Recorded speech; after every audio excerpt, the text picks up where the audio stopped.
En mi práctica individual soy asesor y me consultan por lecturas de tarot, por rituales. En una de las lecturas me encuentro con un consultante que me comenta que se está mudando. En ese proceso de mudanza tiene 3 cráneos que no sabe qué hacer, si tirarlos o regalármelos o qué hacer.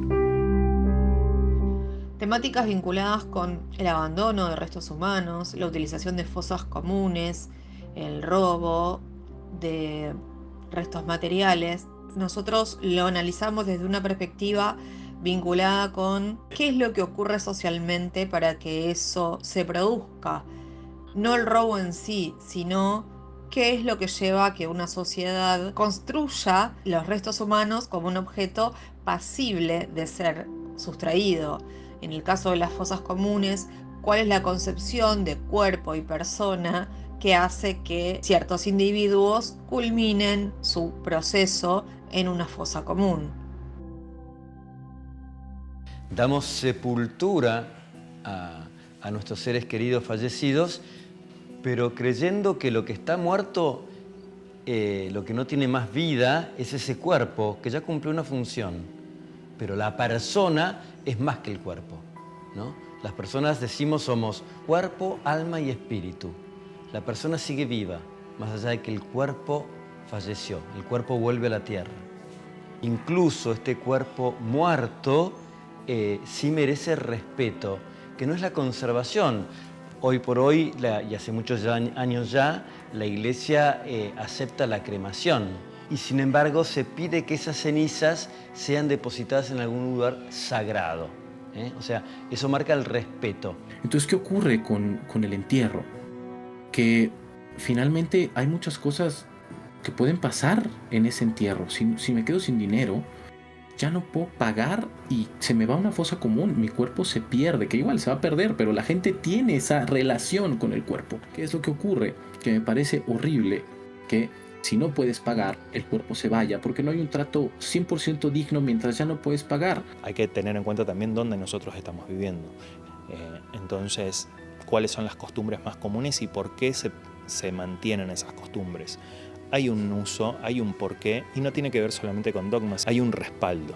La tradición del funeral, velorio, entierro es parte de estas construcciones sociales, pero por supuesto que no son las únicas. Depende mucho del contexto social en el que estamos hablando, las formas de relacionarse con los difuntos, son esas 3, pero además hay muchas más que tienen que ver, dependiendo del contexto, con el ciclo ritual anual, el ciclo diario. Y claro que hay tradiciones sobre la relación con los muertos que pueden sentirse más cercanas a nuestro contexto cultural local.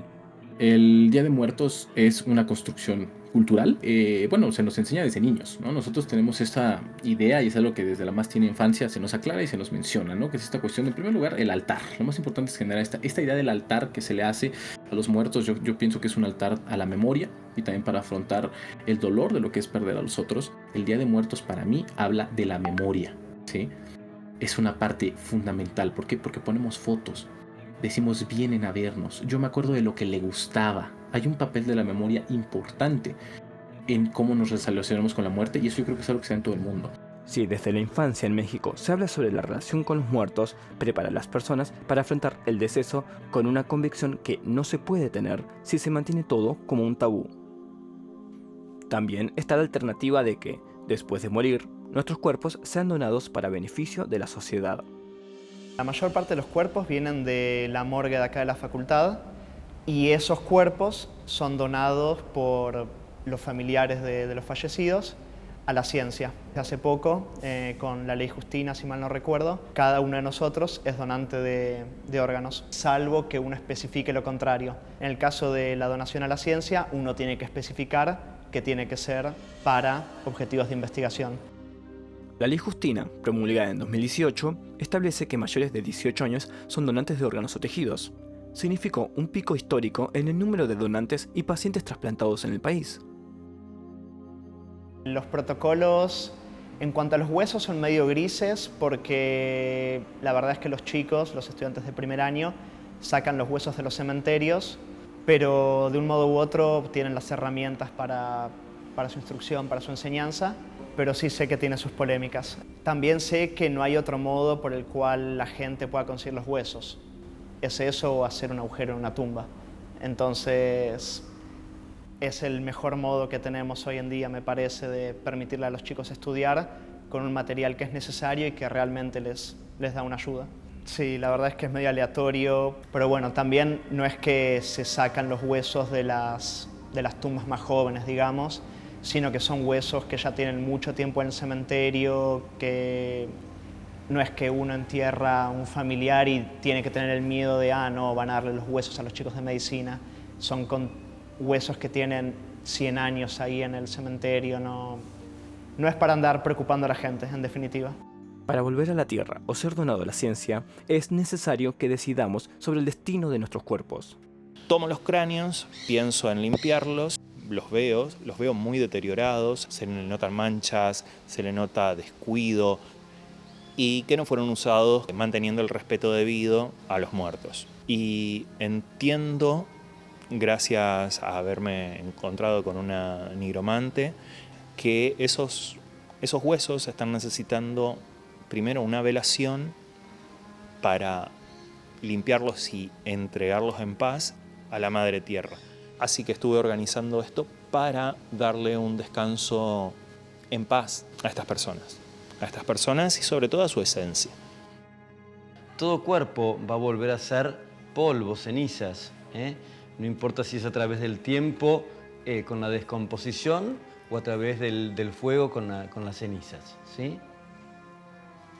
Y bueno, de alguna manera nuestros cuerpos, una vez que vuelven a la tierra, son abono de esa tierra, ¿no? Entonces no se contradice ni choca con la fe cristiana.